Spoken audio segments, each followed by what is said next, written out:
the iPhone 16, the iPhone 16 Pro and Pro Max, the Apple Watch 10 and the Apple Watch Ultra, all of these devices are supposedly coming out this September.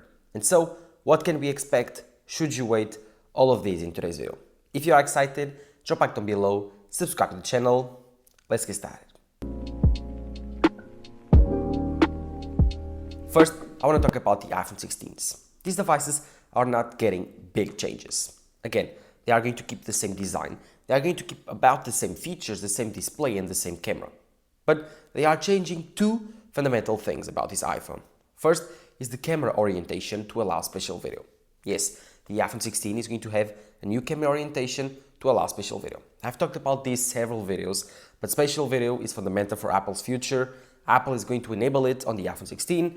They want more users, more experience, more data. So they're going to put it on the normal iPhones, and to do so, they need to rearrange the camera bump to make the lenses on the same y-axis. So instead of being on a diagonal lens, now it's going to be on a vertical layout, just like before. But the camera bump is going to be different again from the iPhone 15s. If you own the iPhone 15, throughout the iPhone 14 and 13, you have the diagonal camera bump. Now it will be closer to the iPhone 12s and the iPhone 11's design, but it's going to be a little bit different. So if you look at these renders, I do believe you can see the differences between the older design, the older iPhone 15 design, and the new iPhone 16 design. It's a subtle change, but it will make a huge difference when recording spatial video for the Apple Vision Pro and the Vision OS in general. So this is big for Apple. This is going to be the future of video and memory recording. So yes, I'm glad it's on the iPhone 16. And maybe in the future, in the next 2-3 years, it will be a huge deal breaker. So rejoice, spatial video is coming for the iPhone 16. And the other thing is the action button. Yes, according to rumors, we are getting the action button. The action button will be more of a gimmick than not, but I've had it on my iPhone 15 Pro Max on the last year since I've used this phone, and I never use it. It's a gimmick for me. I don't think it's a gimmick for everyone. It has its use cases if you want to create a shortcut, put a shortcut here, or even start a chain of commands. This is useful. I don't use it. I don't think it's useful for me at least, and I think it's kind of a gimmick, but I don't think it's a gimmick for everyone. I do believe there's people that like it. I do believe that people that are more into this stuff of creating shortcuts, enabling smart home actions, this action button might be quite useful. So again, new camera bump design and of course the action button are going to be the big changes for the iPhone 16. We should also expect the A18 chip. According to rumors, all iPhone 16 devices are getting the A18. In the matter of fact, this is not normal because the iPhone 15s had the A16, not the A17, neither the A17 Pro. So it's kind of funny that Apple is going to give the iPhone 16 the A18. But I predicted this when Apple launched the iPhone 15 Pro Max. Apple launched the iPhone 15 Pro Max and said, well, this device is going to have the A17 Pro and the iPhone 15 is going to have the A16. And at the time I was thinking, why is Apple launching the iPhone 15 Pro and Pro Max with the A17 Pro, not the A17? And I was like, But then I've created this theory that Apple is going to name the next year's iPhone's chip the A18 and the other chip the A18 Pro. So I do believe this is going to happen. Rumors are saying it's going to happen. So I guess I was correct 1 year ahead. Nice prediction. But otherwise, no big changes. Camera bump, action button, and of course, the new A18 chip. It's going to be a small upgrade. Not every year needs to be a big upgrade for the normal iPhone. This year, the iPhone 15 was actually a pretty big upgrade. We got dynamic island, we got the USB-C port, we got the 40 megapixel sensor. So it's normal that this year, 2024, is going to be a slower year for the normal iPhone 16s. If you want to know the price, well, the price is rumored to stay the same. As for the colors, it's going to be available in black, green, pink, blue, and white, according to Min Chi Kuo. No purple and no yellow options this year. This is according to Min Chi Kuo, so take all of these with a huge grain of salt. And finally, the iPhone 16 is also going to have a little subtle change on the MagSafe magnets, so they're getting a bit thinner than before. I don't know if they will still keep working with the older MagSafe options, but I do believe older accessories will still work with this newer MagSafe standard. Other than that, no more changes coming for the iPhone 16s. Are you going to upgrade? Are you going to wait for these iPhones? Let me know in the comments down below. But I do believe spatial video might be the biggest deal breaker of all of these things. Again, the same sensor, a little bit different range of the camera bump, and of course the A18 chip, there are no reasons to upgrade. But spatial video might be a deal breaker for you. If you are into Vision OS, if you do believe Vision OS is going to be the future, wait for the iPhone 16. As for the Apple Watch 10, well, we are getting some changes. This year is going to be bigger than usual. I think leakers are connecting this year to the tradition of Apple always refreshing their products on the 10th generation with a big redesign. They did it with the iPhone 10, and now they are rumored to do again with the Apple Watch 10. And the thing is, according to Mark Gurman in its latest Power newsletter, he says that the Apple Watch 10 will be not that much different than the older generation Apple Watch 9. And the thing is, I believe him, because this is the Apple Watch 6th generation, the Apple Watch 6. The Apple Watch 7 was a bit different, bigger screen, less bezels. Other than that, the design, the chassis was about the same.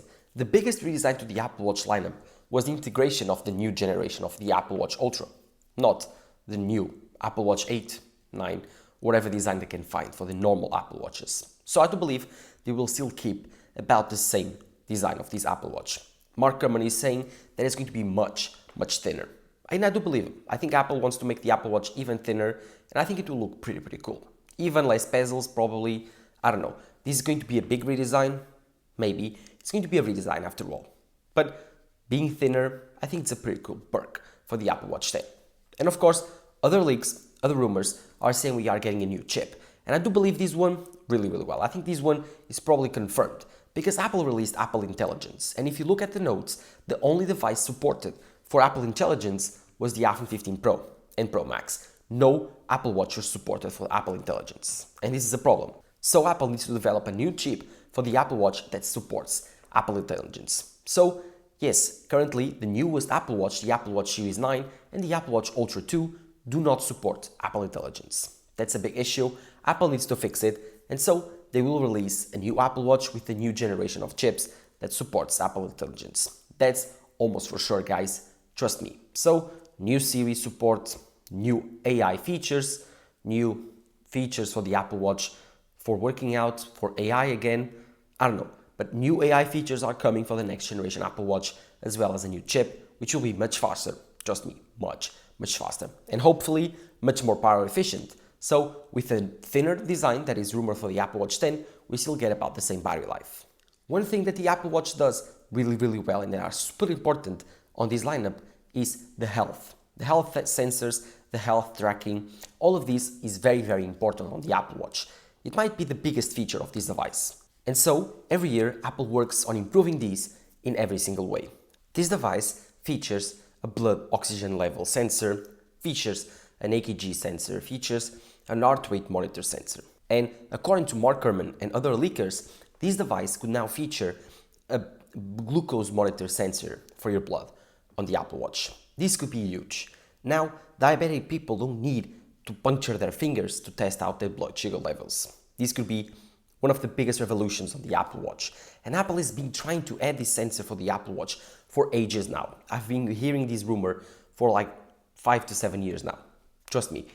And if Apple can finally do it, and if they do it this year, it's going to be a big year for the Apple Watch.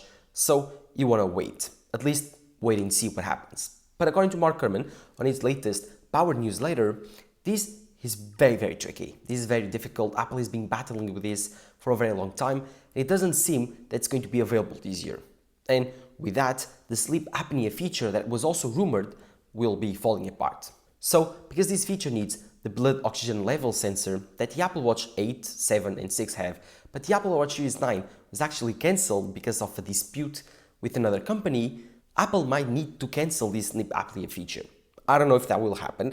I don't know if Apple will find a way to reintroduce this sensor on the Apple Watch. Here in Europe, I don't have any issues. There, in the America, in the US, you might have. So, let's see what happens. Other than that, I do believe that this glucose sensor will be very difficult, but the thinner chassis, a better OLED display, and definitely a better chip for AI are definitely coming on this Apple Watch 10. A big redesign, a big upgrade is coming, so currently do not buy any type of Apple Watch, trust me. And talking about Apple Watches, well, Apple is also going to launch the Apple Watch Ultra 3, According to rumors, we are going to get a new version for the Apple Watch Ultra. Some people were doubting that Apple would release another version of the Apple Watch Ultra with so little to announce. But they will. Trust me. They are probably going to give it a new chip, the same chip present on the Apple Watch 10. This is necessary again for Apple Intelligence. No new redesign, that's for sure. Maybe an even better screen again, an even more efficient OLED display.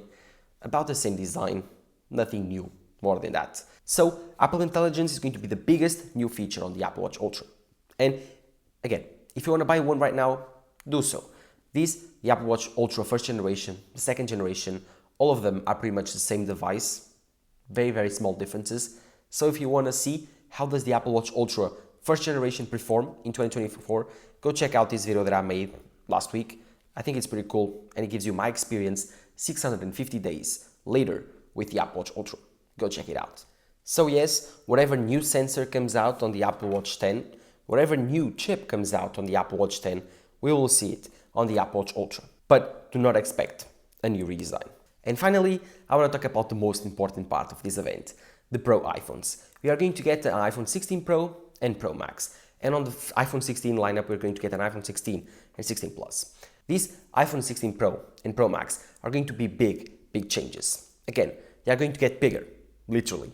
The iPhone 16 Pro is going from 6.1 inch to 6.3 inches, while the iPhone 16 Pro Max is going from 6.7 inches to 6.9 inches. So these devices are growing in size and they are getting bigger displays. I don't think Apple is going to increase the size of the display just by decreasing the size of the bezels. So according to dummy models and leakers, these devices are getting bigger, more voluminous in size. I don't know if thicker, but definitely bigger.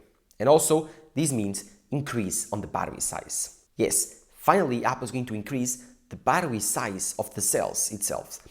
I expect gains from 6 to 8% on both devices.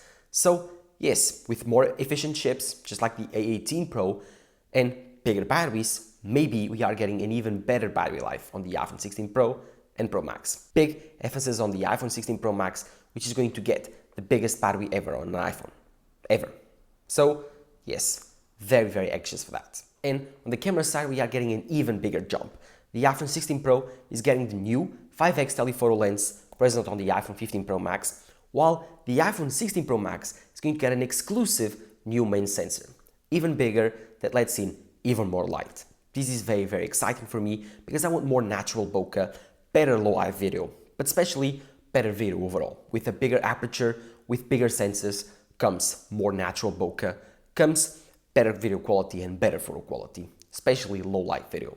So yes, I'm all for that. I'm all for bigger sensors, better camera sensors, but if you really enjoy the smaller iPhone and you would like to have the 5x telephoto, this year is for you. The iPhone 16 Pro is going to have the new 5x present on the iPhone 15 Pro Max. This is an excellent lens. During this year that I've used the iPhone 15 Pro Max, I've been very happy. I've taken incredible portrait photos. Definitely some unforgettable photos were taken with this incredible lens. And yeah, I'm very happy for you guys that can get this incredible lens on a smaller iPhone. Before, you have to choose between bigger size with a better lens or smaller size and the worst lens. Now, the only difference is going to be on the main sensor, not the other lenses overall. And of course, both iPhones are getting a new 40 megapixel ultra-wide lens for even better ultra-wide video and ultra-wide photos in low light and of course in normal lighting conditions because it's going to be sharper with more detail, simply plain better. Overall, this camera system is going to be even better than the iPhone 15 Pro Max, and for that, oh my god guys, I'm super excited. Another hardware change scheduled for the iPhone 16 Pro and Pro Max that has been rumored for a while now is the addition of the capture button. The capture button should be a shutter button for your iPhone. So imagine the shutter button on your camera. That's what will happen on the iPhone 16 Pro and Pro Max. Dedicated for your camera app to give you a haptic feeling while you are clicking the shutter, give you a different feeling while using your iPhone, just like a camera. I'm expecting that would be a pretty cool feature for the iPhone, very exclusive feature for the iPhone that will probably be a gimmick in a few months. But if not, if I'm wrong, then oh my god, I'm super excited for that. And in terms of significant features, that's it. I don't think we are going to get a big evolution on the OLED size, maybe a bit brighter, a bit more efficient, but that's it. And of course, the overall design, the overall chassis is going to be the same titanium grade materials, the same camera bump, probably a bit bigger, the same glass back on the back. So yes, I think the overall design is going to be the same, new colors definitely, and of course, I hope Apple makes this iPhone even more durable with the addition of new display technology, new screen technology, new glass technology, and new titanium technology, manufacturing technology. I don't know, just make the iPhone 16 Pro Max even more durable than the iPhone 15 Pro Max so I can take it to the field and do not worry about it falling, scratching, breaking, whatever. So let me know in the comments below what you think. Which of these devices would you buy and wait for? The iPhone 16 Pro Max, the iPhone 16 Pro, the iPhone 16 even, or of course, the new generation Apple Watch 10 or the Apple Watch Ultra? Let me know in the comments down below which device would you choose. Thank you guys for watching. Drop a like down below, subscribe to the channel. Bye bye.